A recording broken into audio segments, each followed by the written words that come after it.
Close your eyes and put yourself somewhere in East Africa, 150,000 years ago.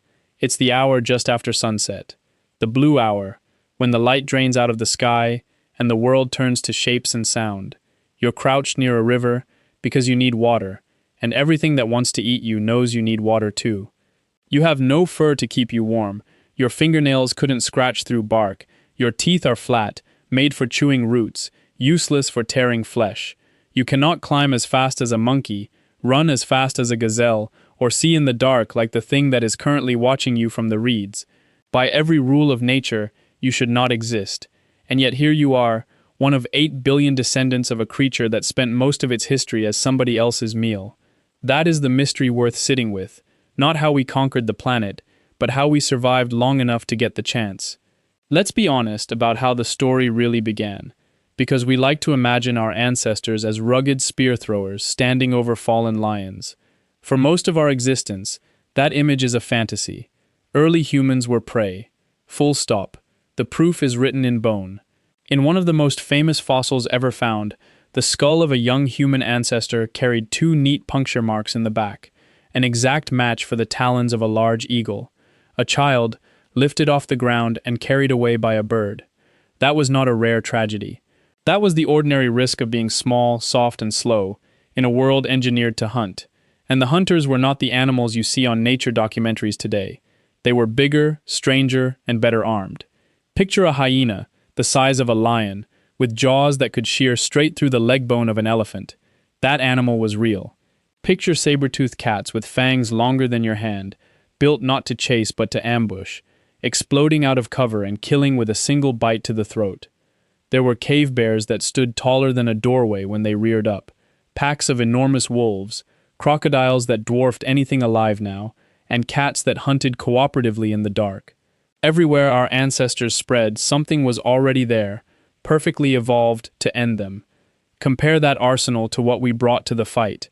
A chimpanzee, our close cousin, is several times stronger than a grown man, has real fangs, and can vanish up a tree in seconds, and chimps still get killed by leopards. We were weaker than that. We stood upright, which made us easy to spot from a distance. Our infants couldn't walk for a year, and screamed at exactly the wrong moments. We had no natural weapon anywhere on our bodies, so how does a creature this defenseless not get erased in the first 100,000 years? The answer is not one clever trick. It's a stack of survival strategies, each one buying a little more time, layered on top of each other over an almost unimaginable stretch of years. Let's build that stack from the bottom up. The first layer was each other. Before fire, before spears, before language, there were numbers. A predator studying a lone human at the water's edge sees an easy dinner. That same predator studying a cluster of 25 humans, some already on their feet, some already shouting, some already reaching for stones, does the math and looks elsewhere. Part of this is cold statistics. In a crowd, the odds that you specifically are the one caught drop sharply. Biologists call it the dilution effect, and it is one of the oldest survival tools in the animal kingdom. But grouping did more than spread the risk. It let our ancestors fight back without fighting alone. A single human charging a big cat is suicide. 20 humans advancing together, screaming, hurling rocks and branches from every direction, is a different equation entirely. And here is the crucial thing most people miss about large predators. They cannot afford to get hurt. A lion with a damaged shoulder can't hunt, and a lion that can't hunt starves. Top predators are surprisingly cautious for exactly this reason. They want the clean, low-risk kill. Make yourself expensive and dangerous to attack, and most of them simply move on. The groups that stood their ground survived. The ones that scattered fed the leopards. Nature is a brutal teacher, but the lesson eventually stuck. The second layer was fire. You've heard fire mattered 1,000 times, but I want you to feel why for the predator problem specifically. Almost every large hunter on Earth carries a deep, hardwired fear of flame, because for millions of years fire meant one uncontrollable thing: lightning, wildfire, destruction that could not be fought.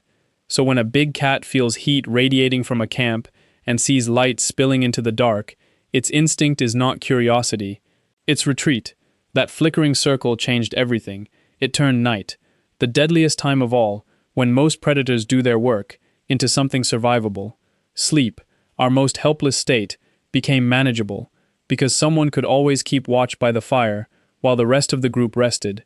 Fire also let us cook, and cooking unlocked more calories from the same food, feeding the one organ that would eventually win us the whole planet, the brain. Before fire, the world happened to us. After fire, we started happening to the world. The third layer was the body itself. We are laughable sprinters. Almost any serious predator can outrun us in a straight dash. But ask that predator to keep a steady pace for 4 hours under a hot sun, and it collapses. Big carnivores cool themselves by panting, which forces them to stop and rest. We cool ourselves by sweating across nearly our entire skin, which means we can run and shed heat at the same time. That, combined with our efficient upright stride, makes humans one of the only animals on Earth capable of persistence hunting, following prey at a relentless jog until the animal overheats and drops. It also gave us something no ordinary prey species had, a long-distance escape option.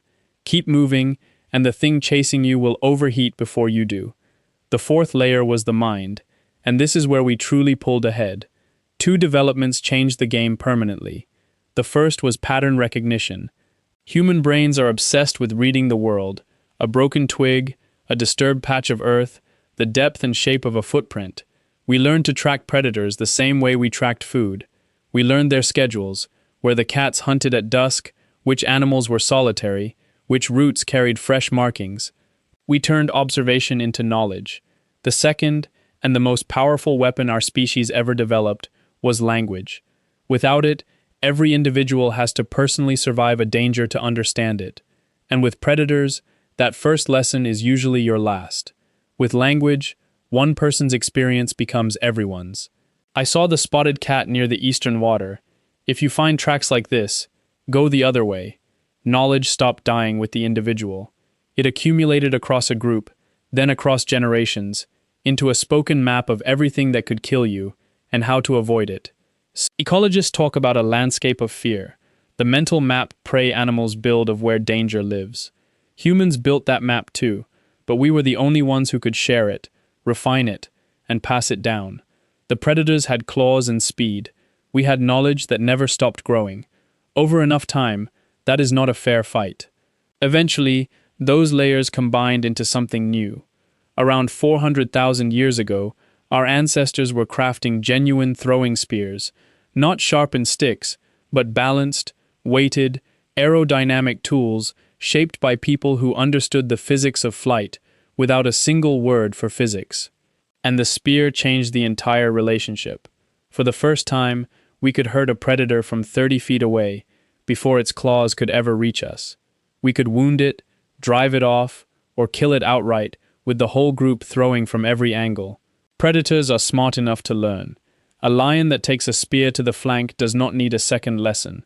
Slowly, across generations, the fear reversed direction. By around 50,000 years ago, everything had come together. Full language, complex planning, tools that required imagining a future days away. We stopped merely surviving predators and started hunting them on purpose, clearing their dens, driving whole herds off cliffs with fire and coordinated noise, treating the killing of great beasts as something worth marking with ritual. The message was unmistakable. We are not prey anymore. There is a shadow over this triumph, and it deserves honesty. The story of how we survived the predators is also the story of what became of them. The saber-toothed cats, the giant bone-crushing hyenas, the cave bears and cave lions, the enormous elk and ground sloths and dire wolves. Across nearly every continent, they collapsed within a few thousand years of modern humans arriving. Climate played its part, but we were the one variable that appeared everywhere, right before the disappearances. Creatures that had ruled their worlds through ice ages and volcanic winters could not survive us. Not because we were stronger, we never were, but because we could learn faster than they could evolve. For 2 million years we hid in trees, ran from shadows, and buried children we could not protect. We had no fangs, no armor, no speed. What we had was the ability to remember, to warn, and to teach the next generation what the last one learned the hard way. In the end, That turned out to be the deadliest thing that ever walked the earth. The predators never understood what they were up against. By the time they learned to be afraid of us, it was already too late.